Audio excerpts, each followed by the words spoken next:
Welcome back to another episode of the Corporate Cowboys podcast. My name is Alex. Today is Tuesday, November 15, 2022. I got to come back with this proof of life because it's been at least a week. And that is my apologies. That is my bad since the last episode of the podcast. Now, I've been busy putting in some work. I had a couple of projects and some assessments I was going through. But that doesn't mean I haven't been perusing the online, perusing forums and whatnot. So today I'm coming to you with a question, an odd question actually. This one is coming from r/career advice, and this Redditor is asking, and we'll try to keep this to 30 minutes or less. We'll treat this as a consultation of sorts. If you're interested in a live consultation, we can schedule something together, really, on some corporate cowboy shit. You could follow us on Patreon. You could subscribe to a tier that allows you to ask some Q&A. You can shoot us a direct message on Instagram. It's the Corporate Cowboys. It's at Corporate Cowboys with a Z at the end. Corporate Cowboys. Shoot us a DM. You could also send us some email, some snail mail, right? You can get started on some correspondence. Obviously, if it's going to be snail mail, don't just send it by itself. Shoot us a little love. Some contraband, some bullion. You know what it is. That's P.O. Box 3372. That's 3372. Rancho Cordova, California, 95741. And that box is monitored and checked frequently. So we'll be sure to get to it when you send it within a reasonable time frame so we could answer it for you. By the way, leave on that note, on that letter, if you would like it to be aired or not. Otherwise, we'll just keep it between us as we have in the past, and it could be something private, just you and I, you and the team, on a very professional, in a very professional setting. Now, on r/career advice, somebody's asking a particularly odd question. Few times, and there will be a couple of times in a person's life when they've got to make the decision, they have to make a choice between money, right? Between progress, between money and time. Now, you might think it's odd, time is money is time, but commitment to either one of those options is a challenge. It's a balance. How much time can you commit to one organization that you are not committing to yourself, that you're sacrificing for yourself in order to make money, right? If you don't have some type of stream, some type of revenue stream that's independent of employment for wages or employment for some type of rate, either salary or hourly, if you don't have some type of independent stream of income that you can depend on, that you can rely on to not have to report into work, right? Then you've got to ask yourself whether it's convenient, whether it's incumbent, whether it's in your best interest to remain where you are or to take a dive and recuperate some of your time, or go out and cash in on your time, get more of that money. Here's the question. Have you ever rejected a job offer with better salary? Have you ever rejected a job offer with better salary? They're saying, I am currently working for a well-established corporation, and even though the salary isn't amazing, I think it's quite stable. However, not much career progression so far, and this looks like a long runner. Also, I've been told that salary increases are rather cosmetic. I'm going to point right off of the bat that there are a lot of words in this paragraph here that I don't think are the right ones. I mean, if I had to proofread this shit, I would have them rewrite it. But I'm going to go off face value and use the words that they used. Will attempt to make them coherent, like this one about, I've also been told that salary increases are rather cosmetic. I don't know about all that. Cosmetic in what sense? Meant to make you look good, or meant to barely cover the cost of living? Cosmetic, right? Because there are some cosmetic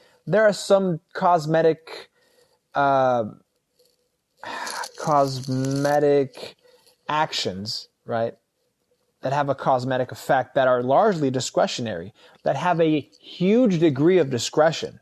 So if they are cosmetic, what can you just ask for a salary increase? And because it's cosmetic, if you are chummy enough with the supervisor, if you're close enough to the supervisor, is it cosmetic in the sense that they will give it to you and then rationalize it in some formal justification? They'll justify it formally later on. So it's cosmetic that you'll receive a salary increase, but the manager says, oh, it's because they're doing so well with their team, when really it's just because you're friends. Who the fuck knows what cosmetic means in this context? But we'll continue. They have all sorts of benefits, though, they say. So, although also I've been told that salary increases are rather cosmetic, they have all sorts of benefits, though. Recently, I was approached by a recruiter about this other job. After several interviews, I've received an offer from this mid-sized company. The team looks young and energetic. Salary is very good, but I'm so unsure if changing jobs in the current climate is a good idea. It will also mean moving to another city, and they require office working Monday through Friday, so no working from home. And I have several jumps, in quotes. I have several quote-unquote jumps in my CV already, so I'm not sure if I can afford another one. I'm not sure what to do and how to approach this. Has anyone went through something similar? What did you do at the end? Now, a lot of this is dependent on personal biographical information, right? Because if you are marketing yourself, obviously this person has done a sufficient job to be made an offer at a competing firm. Granted that they'll have to move for it to another city, but they claim that the salary is good. They don't tell us what the cost of living is going to be like in that city. They claim the salary is good. They claim the team is young and energetic, or the team looks young and energetic, and it's a mid-sized firm. They don't tell us what size firm they're at right now, just that it's well established. It could be small. It could be boutique. It could be mid-size. It could be large. It could be a big firm. We don't know. Just that they're established. Okay, sure. Has anyone went through something similar? And what did you do at the end? At the end. I think they're asking the wrong question. I think what they want to ask is, what would you do? Or should I do it? Or, will my CV survive? Will my CV afford another jump? Because they claim that they have several jumps in their CV already and are not sure if they can afford another one. You can always afford to jump. If your company isn't retaining you, if your company is not actively working on retaining you via salary increases, via cross-training, via professional development, if they are not providing you additional resources to develop professionally, I think it's time to be looking at another ship, to be looking at another firm. You are a consummate professional. You want to grow yourself. And whether your personal growth, your professional growth, then translates into a growth for the company, that's dependent on how the company leverages you as an asset. It's your job to present yourself, to promote yourself, to market yourself as an asset to the company. But if the company, in their nebulous human resources, management, leadership mind, right? If they aren't working to take advantage of the human resources they have, fam, this is the age of big data. If they aren't actively working on developing you professionally and in turn to utilize your value, to utilize your skill set, your knowledge, your mind, your creativity, your productivity in order to grow their company, in order to grow their market share, in order to grow their stronghold, in order to grow their portfolio, in order to grow their catalog of products, in order to continue innovating, you're at the wrong company. Now, whether this competing firm with the offer, with the larger offer in another city, whether you claiming them looking young and energetic, if that translates to creativity, personally, just given the facts that we have now, because I would have a slew of questions before I could answer definitively, before I would be comfortable giving you an answer and what to do professionally. But given the information that you've provided thus far as a professional, I'd weigh my options. Weighing your options at the company you're at now, being well established. Regardless, if you weren't able to leverage the company's reputation being quote unquote well established and going out and getting a job, applying for a job and getting an offer, right? Going out there, introducing yourself, networking on this quote unquote well-established company's name. Well, that could mean that you're not as high up as you think you are, or that it's not that well of an established company, right? They don't have the reputation. They don't carry the weight you believe they do. They don't. But you've got to appreciate that a recruiter approached you with a better offer. You definitely have to evaluate your options. Now, you don't list at all. You give us this superficial information that the competing firm looks young and energetic. And yeah, that sounds tempting, but you claim to have too many jumps in your CV already. Can you afford another? Well, can you move up in the firm you're at now, the quote unquote, the well-established firm? You say it's rare. Let me see exactly what you're saying. You claim, however, not much career progression so far, and this looks like a long runner. I don't know what that long runner part means. Maybe it looks like a longer term position that you're in before you are considered for promotion, before you're considered for some type of elevation and status, before you're considered for advancement. Long runner, how?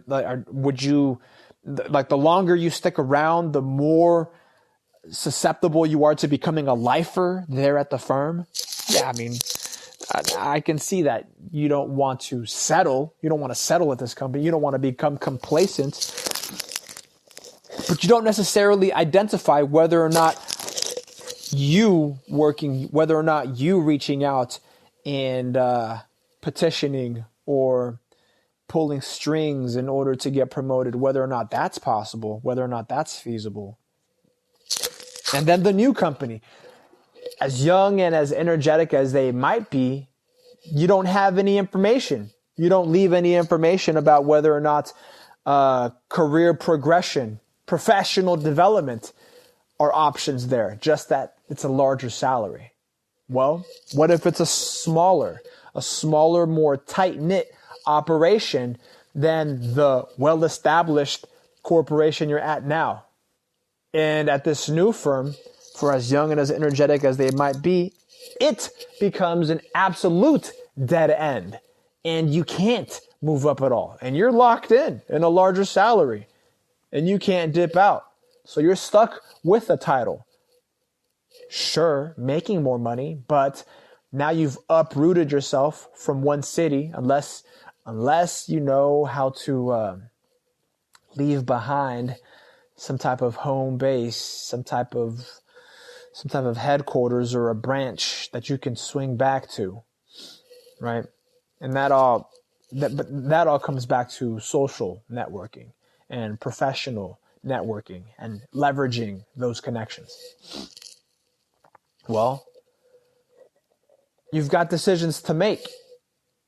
Whether or not the job duties at this new firm, at the competing firm, are in line with what it is you know how to do, or if they're in addition to what you already know how to do. If you are leaving where you are now, getting a salary increase, and picking up more responsibility, picking up more knowledge, more know-how, I think it's a win-win, my belief. This is my 2 cents. If not, I think even though you've been through, what's it say? After several interviews, and keep in mind that a lot of this question is misworded and has grammatical errors, so I did my best to correct and revise in real time as I read it, as I was reading through it. So you say after several interviews, you received an offer. Well, in these interviews, you should have found out what the average career path looks like. And you want to set yourself apart as being above average. I hope you did that in interviewing. A lot of these questions don't give us context, don't give us sufficient context to give conclusive answers.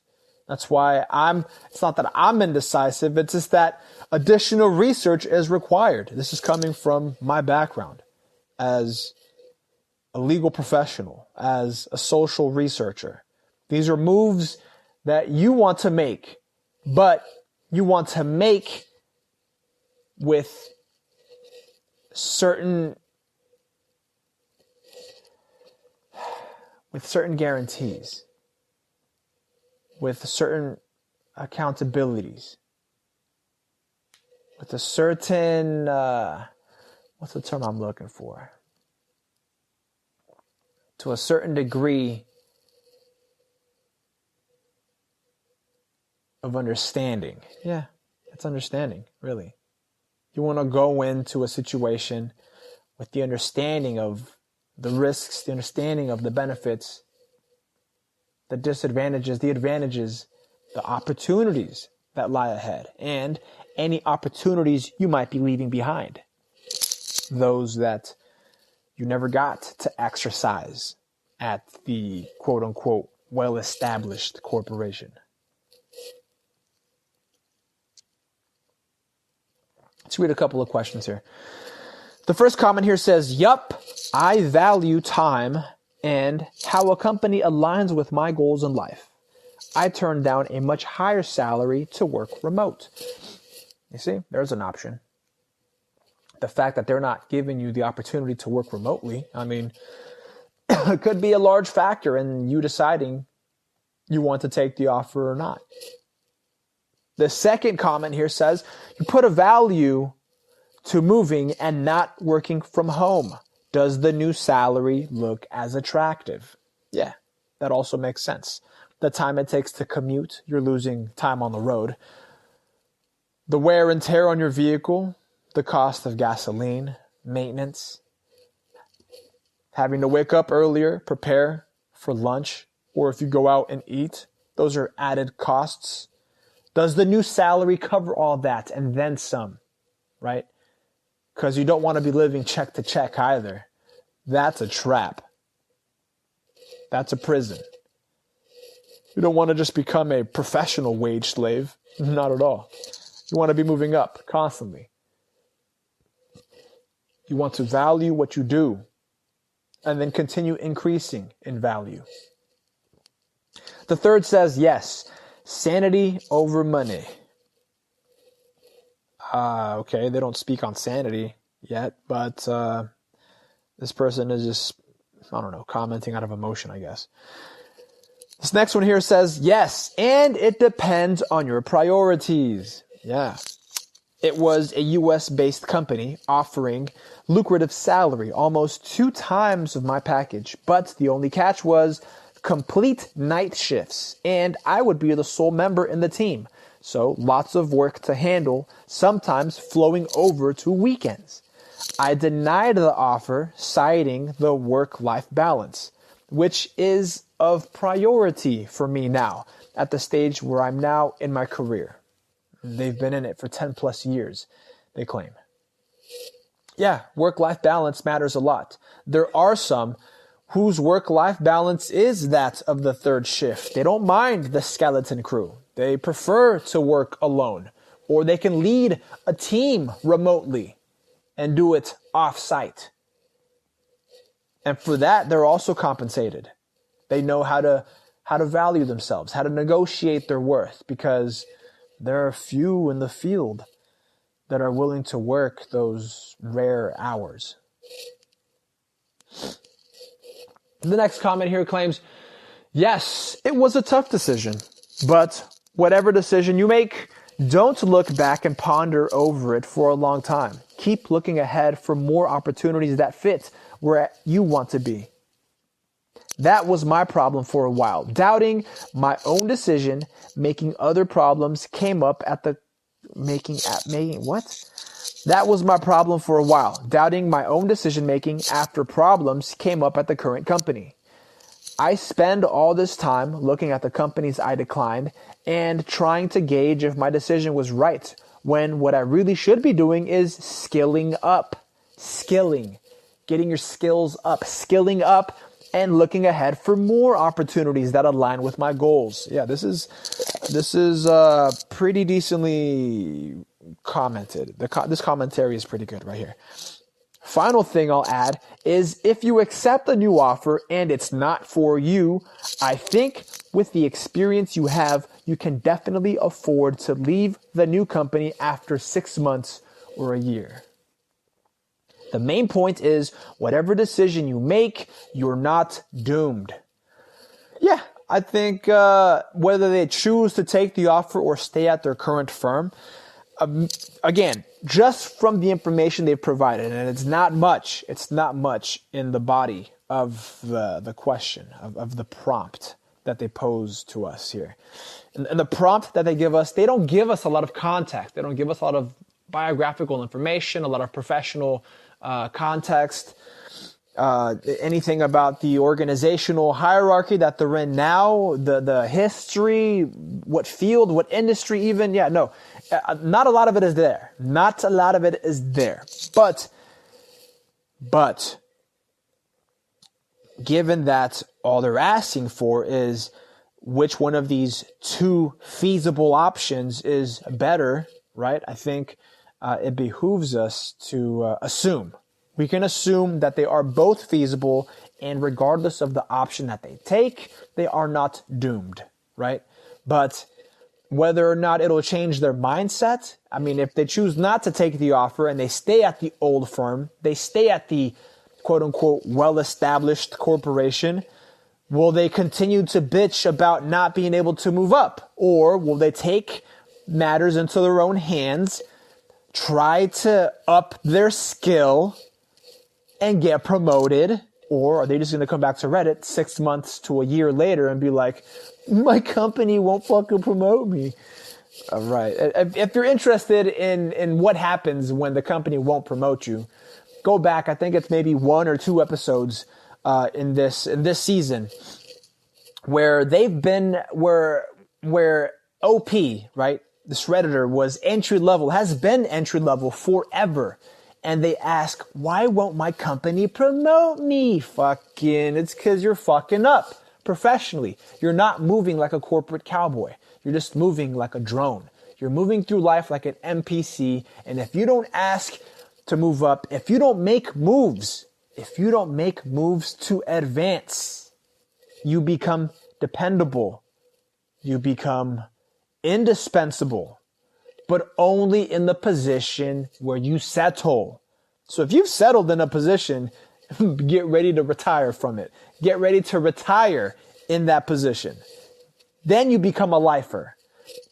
And it sounds like our OP in this question has that fear of becoming a lifer, but doesn't really show signs, doesn't give us the indication that they're making moves to be promoted, that they're making moves to improve their skill set, that they're making moves to advance, to demonstrate to the leadership that they are ready for advancement.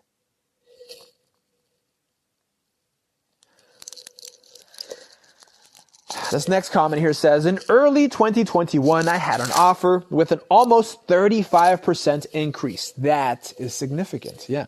And they say the work seemed really good. However, it needed me to relocate and started getting a vibe from the hiring manager that he doesn't believe in work from home.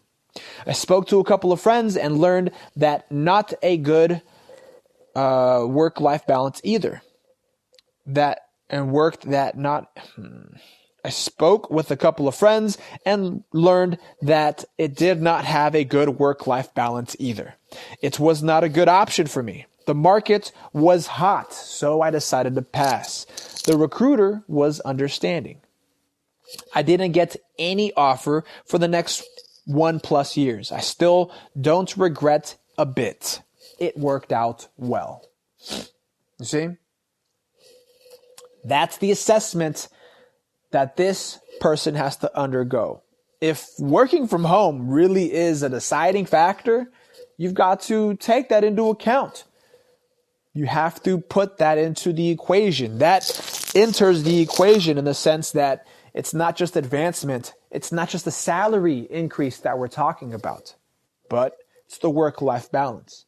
How much of it will you be spending at work and actually getting ahead, actually advancing, versus how much are you dedicating to your own professional life and developing professionally? And you can do that. You can obviously do more working from home. So if the work-life balance just simply doesn't lend itself to you improving both at work and in your professional life, in your personal professional life, you might choose not to move. You might choose to move, right? Depending on how you exercise those options to develop professionally. Because you may be able to develop faster. You may be able to advance faster, move up faster if you are working in person. Maybe the check-ins, maybe the performance reviews take longer. Maybe the performance reviews are harder to conduct. And again, this is all circumstantial. Maybe they're harder to conduct in a work from home setting because of, reporting issues or what have you. When you work from home, there's a lot more accountability on your productivity because you may be required to log what you do. You may be required to journal, to create a productivity log. Where if you're in person, I guess, the manager can just come by, the director can just come by and check in with you, follow up with you. But then that requires you also to be proactive and check in with your leader, check in with your director, your supervisor, if you will.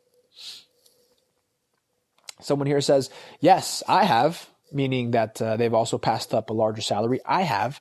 At that point, I was only at my then job for about 1.5 years.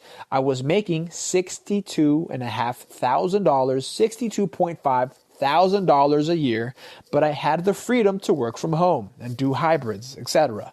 My engineering manager and operations manager knew and trusted me, and I had very little micromanaging done. That's nice. Working from home and having very little micromanaging, it means that you are accountable. It means they believe you're accountable and that you are trustworthy. At the time, I decided to see what's out there and found an opening and interviewed and received an offer for $68,000. But I realized that I had to be on site, meaning commuting a distance also doubled from 15 minutes to 25 minutes. I decided against it and stayed at my company for another 2 years before I jumped ship somewhere else. I like it. Very clean, very concise. They obviously took into account the fact that they would have to commute, that they could no longer work from home, and that working on site would actually be more costly and just would not benefit them as far as their professional development, as far as their work-life balance, because they could no longer work from home. And working on site, to me, it sounds like you're more prone to micromanagement, and whether or not a $5,500 increase, a $5,500 increase in salary is enough to compensate the commute, the wear and tear on the car, and then the added supervisor with the potential stick up their ass. I don't know. Maybe not. I don't think so. I don't think so, especially when the commute almost doubles from 15 minutes to 25 minutes. You're on the road twice as long, and you're in the office, not just twice as much more than from working from home, but you could be just wasting time in the office when you could be getting more done from home. So productivity is it's a tough balance. There are some studies out there, and I believe them to be reputable, that working from home is actually more productive because folks can work in bursts, meaning that they jump on a task, they knock it out, take a short break, jump on another task, knock it out, take another short break. This is called, I think it's called what's it called?